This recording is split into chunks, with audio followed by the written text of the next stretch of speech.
Today's code is 8413. Today's code is 8413.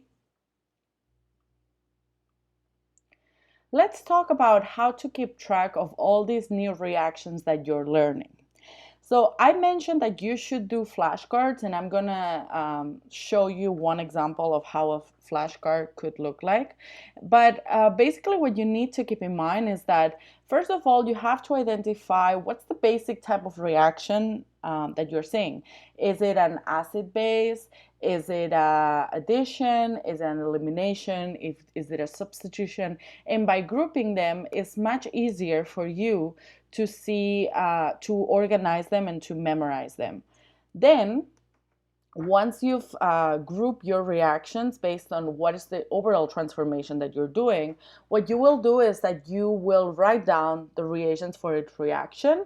And so, and you can, remember, you can classify them as it says here. Is it an acid? Is this a base? Is it a nucleophile or an electrophile? And even if you don't remember the exact reaction, you, by following the flow of electrons, I've said this many, many times by now, by following that flow of electrons, you may be able to figure out what's happening, even if it's a reaction that you've never seen before.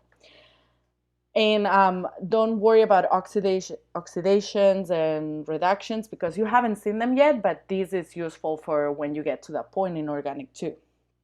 So let's look at how one of those flashcards could look like. Let's take a very easy example. So for example, we can do acid base. This is a reaction that you are all very familiar with. So what I would do is I put a title, and then I would say, okay, so I have an acid that reacts with a base and gives me, and remember that arrow is important, and that gives me the conjugate acid, sorry, the conjugate base plus the conjugate acid, right? So this is the overall transformation. You may want to write things that may be interesting for you to write. So like, for example, you can say there's one H involved or that is moving, right? There's one, because you know that the H that is connected to the acid will move. Or you may want to say the arrow is important, that the arrow is like that and it's not like that because sometimes this is reversible. Things like that that could help you, right? Small things that you may find interesting. And then in the back of it, you will draw the actual mechanism. So in the mechanism, you will draw the lone pair on the base, and here in the acid, you could put the H, and that is the movement of electrons, right? And so, and you will finish it. But that's how I would do it for those flashcards if you decide to make them. You can also make it in a notebook, just one page per reaction. There are so many different ways of organizing, but with so many reactions that we're going to see in these last two chapters, it's going to be very helpful to keep track. And so keep in mind that you are going to have to learn how to go from one side into the other side. So sometimes we're going to go from starting material, we're going to give you a product, and then you have to figure out what are the reagents.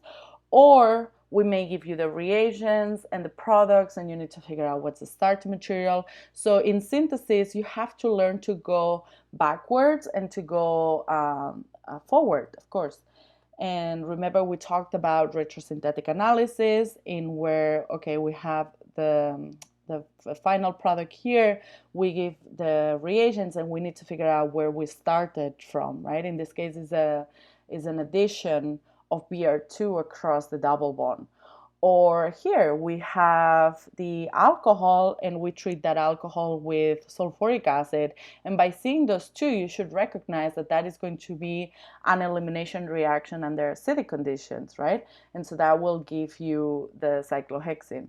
So it's you have to learn how to go backwards and forward and see the whole picture rather than just memorizing particular reactions.